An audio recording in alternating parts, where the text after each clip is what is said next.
नमस्कार, स्वागत है। मैं हूं कृष्णानंद सिंह और आप देख रहे हैं YouTube channel education portal Krishna. आज के इस वीडियो के माध्यम से सक्षमता परीक्षा 2024 द्वितीय से रिलेटेड कुछ महत्वपूर्ण बिंदुओं पर चर्चा करेंगे। इसके साथ साथ अन्य बिंदुओं को भी टच करते हुए चलेंगे। विभागीय निर्देशानुसार सक्षमता परीक्षा 2024 द्वितीय का आयोजन यानी कि इस परीक्षा का आयोजन दिनांक 10/5/2024 से प्रस्तावित है। 10/5/2024 प्रस्तावित करने का अर्थ हो गया कि 10/5/2024 को यह परीक्षा ली जाएगी। बिहार विद्यालय विशिष्ट शिक्षक नियमावली 2023 के नियम 4 के आलोक में यानी कि नियम 4 के परिप्रेक्ष्य में स्थानीय निकाय के शिक्षकों को जो सक्षमता परीक्षा ली जा रही है वह प्रथम हो चुकी है। उसके बाद सक्षमता परीक्षा 2024 द्वितीय के आयोजन और ऑनलाइन आवेदन पत्र भरने से संबंधित दिशा निर्देश शिक्षा विभाग की ओर से यानी बिहार विद्यालय परीक्षा समिति की ओर से विज्ञप्ति जारी कर वह 24/4/2024 की तिथि में जारी हुई है।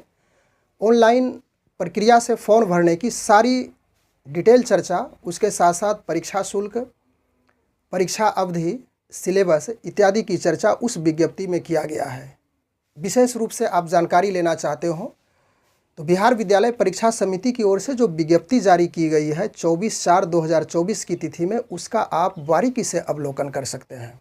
हम लोग मुख्य बिंदुओं पे इस वीडियो में चर्चा करेंगे।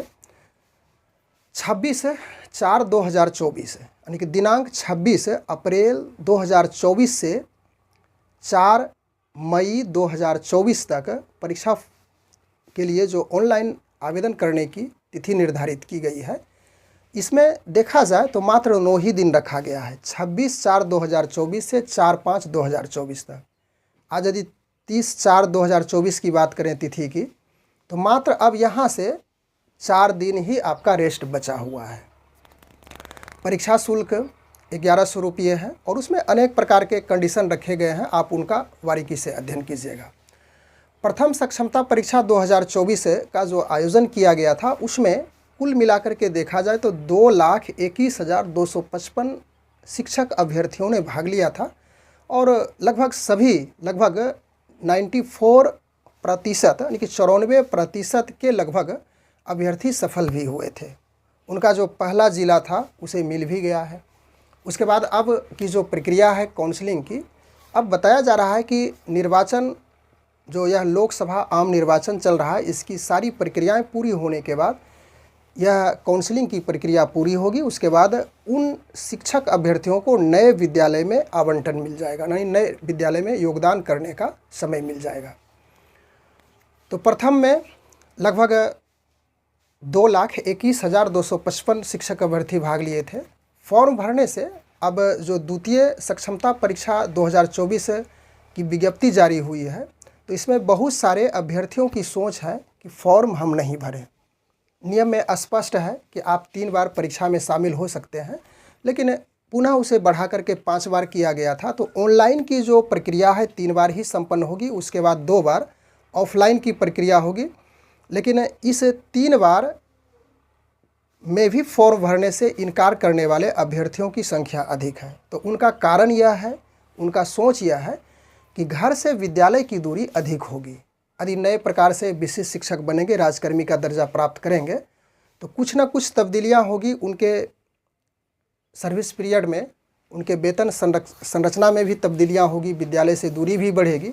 तो यह सभी सोच करके उन शिक्षकों का कहना है, उन शिक्षकों की राय है, उन शिक्षकों की मंशा है कि हम नियोजित ही रहना पसंद करेंगे।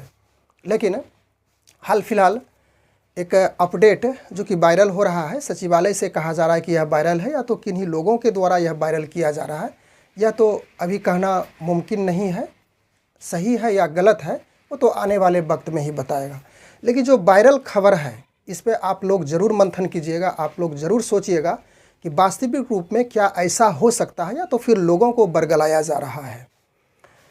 उस वायरल खबर में आप देखेंगे, बारीकी से अध्ययन कीजिएगा तो 2-3 पॉइंट बनाया गया है। पहला है कि जो शिक्षक अभ्यर्थी तीनों परीक्षा में सक्षमता परीक्षा का जो आयोजन किया जाएगा, यदि उसमें फॉर्म वे नहीं भरेंगे तो उनके सर्टिफिकेट, चाहे वह शैक्षणिक हो या प्रशैक्षणिक सर्टिफिकेट हो, उनके सर्टिफिकेट की गहन जांच की जाएगी और विभाग का आशंका है।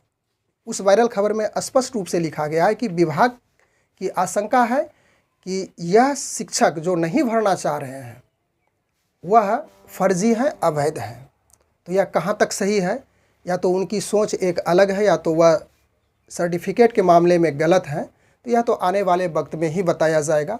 उसके बाद उसी वायरल खबर में यह भी बात बताई गई है कि पहले बताया गया था इसमें कि जो शिक्षक अभ्यर्थी फॉर्म नहीं भरेंगे, राजकर्मी का दर्जा नहीं प्राप्त करेंगे, विशिष्ट शिक्षक नहीं बनना चाहते हैं, तो उन्हें नौकरी से नहीं हटाया जाएगा। लेकिन उनका जो नियोजन इकाई है, जिस नियोजन इकाई में जिस विद्यालय में वो कार्यरत हैं, उस विद्यालय से हटा करके उसी नियोजन इकाई में कहीं दूसरे विद्यालय में उसे योगदान कराया जाएगा। लेकिन अब बातें कुछ बदलती सी दिख रही है। सचिवालय की जो खबर है, अपडेट दिया गया है, इसमें कहा गया है कि अब उन्हें भी अपने ज़िला के यानी उनका जो ज़िला है, जिस ज़िला में वे रहना पसंद करेंगे, या तो स्वयं का ज़िला जो होगा, तो उस ज़िला में किसी भी विद्यालय में रेंडमाइजेशन की प्रक्रिया के तहत उसे वहां हटा करके दे दिया जाएगा। तो यह भी एक खबर ठीक नहीं है उन शिक्षक अभ्यर्थियों के लिए जो फॉर्म नहीं भरना चाहते हैं, नियोजित ही रहना चाहते हैं। तो इस स्थिति में रेंडमाइजेशन की जो प्रक्रिया होती है वह एक प्रकार की लॉटरी की प्रक्रिया होती है। किस विद्यालय में उनका योगदान होगा नए स्तर से, कितनी दूरी हो जाएगी, जिस भय से, जिस डर से वे भरना नहीं चाह रहे थे, तो वही यदि पुनः आ जाए तो वह उसे करना ही होगा। तो उनकी दूरियां बढ़ेगी विद्यालय से, तो फिर वही बातें होगी।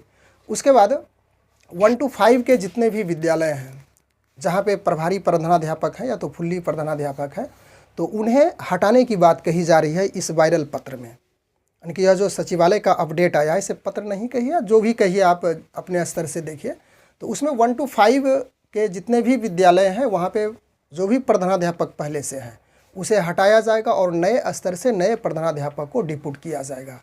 उसके बाद काउंसलिंग की जो प्रक्रिया पूरी की जाएगी सक्षमता परीक्षा समाप्ति के बाद, तो उन शिक्षक अभ्यर्थियों के बीएड, डीएलएड या टेट जितने भी सर्टिफिकेट है, उन सर्टिफिकेट की जांच गहनता से की जाएगी।